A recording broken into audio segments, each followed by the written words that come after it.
E se eu fosse Como fazer, tudo, né? se eu fosse Exato, fazer nós um somos muito mais paralelo com o complexos. que está acontecendo hoje aí dessa ascensão dos bitcoins, quem não teve o conhecimento André de Vinícius investir, já tá até nervoso com né? esse... Quem não teve o conhecimento de investir na hora certa, seria exatamente trazendo isso que Bruna falou para isso, números. Perfeito.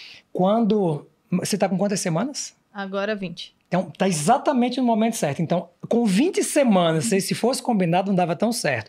Com 20 semanas de gestação, Maria Tereza tem, neste momento, 6 a 7 milhões de ovócitos primários, que é a menor célula germinativa que depois vai dar origem aos netos de vocês. Então, Eu já esse é fico com a exatamente o pressão, melhor o momento. sorvete que eu Sem comi pressão ontem.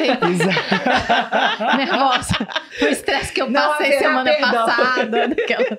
Não, incrível. Então, Tadinha imagina, Maria Tereza. Daqui nesse a pouco ela momento, começa Maria a- Tereza tem 6 a 7 milhões de ovócitos. A Bitcoin Desculpa, está filha. exatamente na moeda de hoje. É isso mesmo. Na valorização.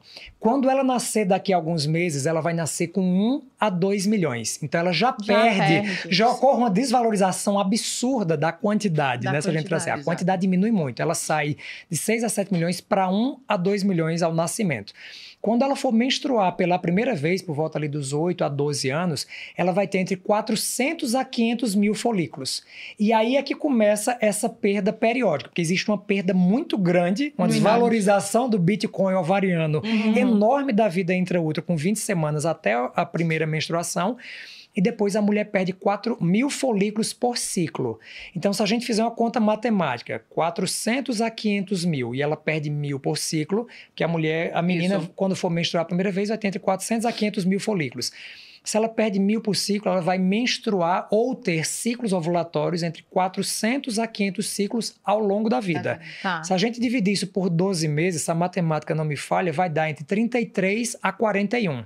400 dividido por 12, 33, 500 por 12 dá 41. Acho que é isso. Tanto faz, Vocês porque eu já próximo dia, tá em não casa. sei. Próximo dia. Mas vai ser mais ou menos isso. Então, para a mulher saber qual é a idade média da menopausa dela, ou seja, o período reprodutivo dela, ela vai pegar a idade que ela menstruou pela primeira vez e colocar uma variação de 33 a 41, para facilitar. Primeira menstruação aos 10 anos. Sua menopausa vai ser dos 43 aos 51. Então, esse é o seu período. Antes disso está o seu maior período de fertilidade, que vai coincidir com a fase do menacme, que é exatamente o intervalo entre a primeira menstruação e os 40 anos de idade. Exato. E qual que é o melhor momento seria para engravidar, digamos, o ápice metabólico da mulher para engravidar? Tem isso? As pessoas estão preparadas por essa Eu informação. acho que vai Elas ser não bem tão. polêmico. Conversa tipo, bem Vamos todos, se polêmica. você 15 comprou anos, né? Bitcoin, você está tranquilo para escutar essa informação entre 18 e 25. Nossa. 18 e 25. Eu achei que era até mais nova, porque pensando não na nessa- questão social, E entendeu? sim, mas como se fosse uma saúde. E existe uma questão interessante. Todo mundo acha que mais novo é melhor. Mas quando a gente Que uma começa a maturação. menstruar, exato, a gente precisa amadurecer o eixo. A gente precisa amadurecer as funções hormonais. Os hormônios femininos são muito, muito poderosos. E nós somos regulados 100%, nós mulheres, somos regulados 100% por esses hormônios dentro do ciclo menstrual. Então, a menina começa a menstruar, hoje cada vez menos com 14, que começam a menstruar cada vez mais 8 a cedo. 12 a média do Brasil. Ela demora uns... Eu menstruei com 13. Não foi muito cedo, Não né? foi muito... bom. Não foi. Agora eu não sabia que quanto mais cedo menstrua, mais cedo é a menopausa. Por É, conta disso. por Você conta começou disso, a tá ligar essa gastando perda cada dos vez folículos. mais. Interessante. E existe outra questão relacionada a menstruar mais cedo. Menstruar mais cedo também é um sinal de desequilíbrio metabólico. Então, hoje, as meninas, antes a gente considerava que a idade de uma média para a menina menstruar a primeira vez, entre 14 e 16. Isso já foi mudando e ficou entre 12 e 14. Agora já está considerando normal entre 10 e 12. Mas, na verdade, não é uma normalidade. É uma adaptação comum de de uma agora, ideia, exatamente. O comum não é o normal.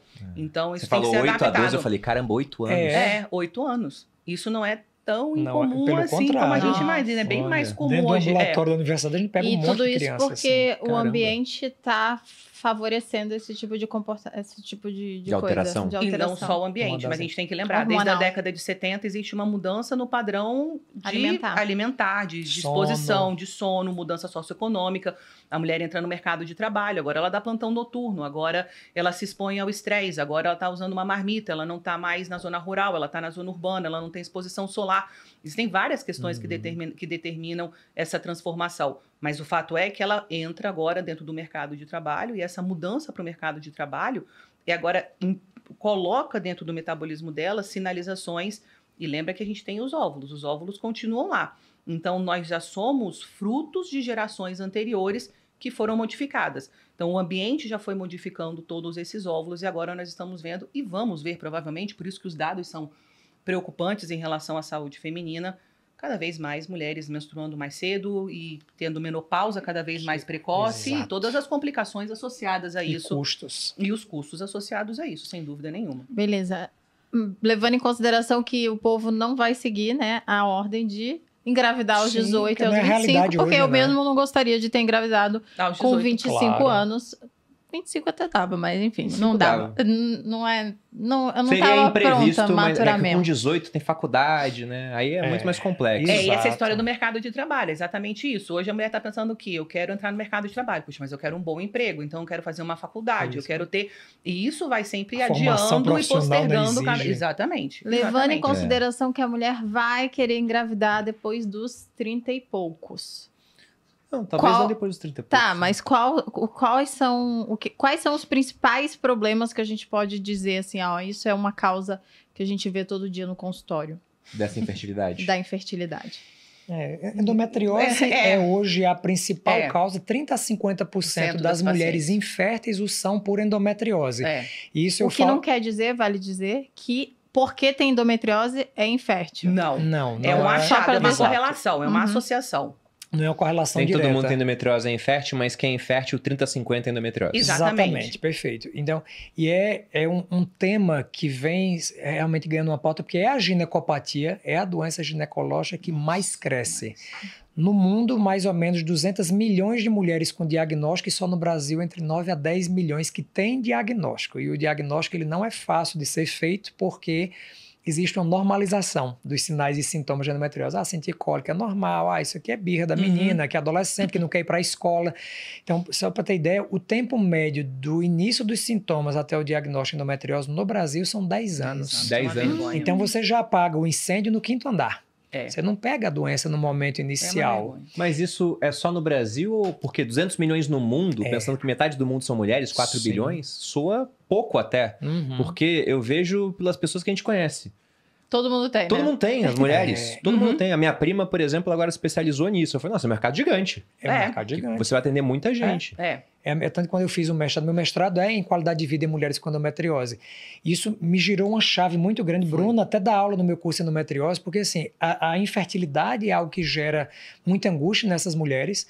A endometriose por si só é uma doença que limita muito a qualidade de vida, porque causa dor, porque gera infertilidade, porque gera dor na relação sexual, porque gera desconforto às vezes para urinar, para evacuar. Então impacta negativamente na qualidade, gerando morbidade muito grande. E é muito negligenciada. Os custos para fazer o diagnóstico é difícil, porque antigamente o diagnóstico só era cirúrgico. Na época que eu fiz residência, a gente fazia a cirurgia, aí pegava a biópsia, olhava no microscópio Era e isso dizia, mesmo. agora sim, tem tecido endometrial fora do útero. E vale explicar o que é endometriose para as pessoas que não têm a menor Esqueci desse ideia. detalhe. Esqueci, A porque a parte gente do entrou, né? princípio, já vamos Aí vamos voltar um pouquinho. O útero tem 3 camadas. Uma camada de fora que o recobre, que chama serosa, uma camada do meio, que chama miométrio, ou camada muscular, que é a que se contrai durante a gestação ou durante a menstruação, que dá a cólica, e a camada interna, onde fica o bebê e onde sangra, que chama endométrio.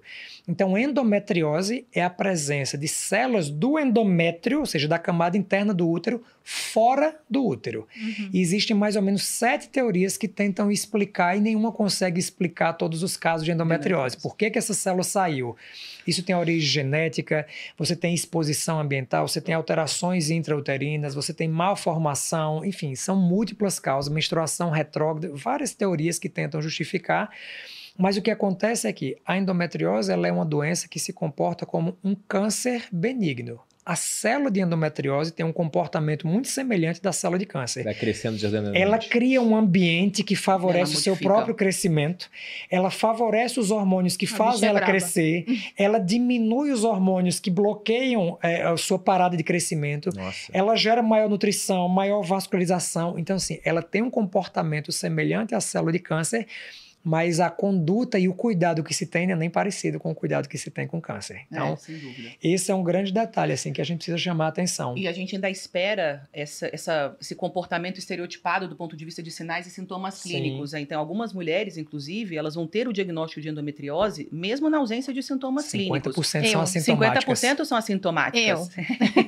Então, é importante a gente lembrar que, diante de uma história clínica em que exista qualquer tipo de suspeita de que possa ter havido um desequilíbrio no metabolismo do endométrio, a gente até pode fazer um parênteses para falar do endométrio, que é um tecido completamente diferenciado também dentro do corpo humano. Diante dessa história clínica, a gente hoje, 2024, a gente não pode deixar passar a possibilidade de fazer o diagnóstico. E ao contrário do que nós tínhamos quando nós nos formamos, por exemplo, nós não, que eu tenho um pouquinho mais de tempo de formar. Poucos anos. Ao contrário do que quando nós nos formamos, que era um diagnóstico, a gente tinha que fazer a avaliação e fazer a cirurgia. A gente, obviamente, esse é o padrão ouro, mas hoje a gente tem recursos como uma ultrassonografia e mapeamento para fazer o diagnóstico, que é muito mais tranquilo para fazer. É chato? Eu lembro que a gente, quando fala sobre fazer, vou fazer o exame, Ultrassom tem que com fazer preparo. ultrassom com preparo, é chato. É o exame, amor. O exame o que eu exame, descrevo. é o exame. A Malu, ela fez o exame que ficou marcado na cabeça dela. E quando a gente passa em frente, ela fala, foi lá que Aqui. eu fui empalhada. Empalada, literalmente. É porque é um exame dramático, assim. Você enfia um gel em você em todos os orifícios e você tem que ficar lá dentro do negocinho esperando. E aí eu fui rir da minha situação, aí a enfermeira falou, não ri, senão vai sair. Aí eu falei, tá bom. E contraia. Aproveite e faça uma fisioterapia. Mas toda vez que a gente passa na frente, Malu, olha lá. Aqui, ó. Foi aqui que eu Esse é o tava. lugar. Um ponto da virada.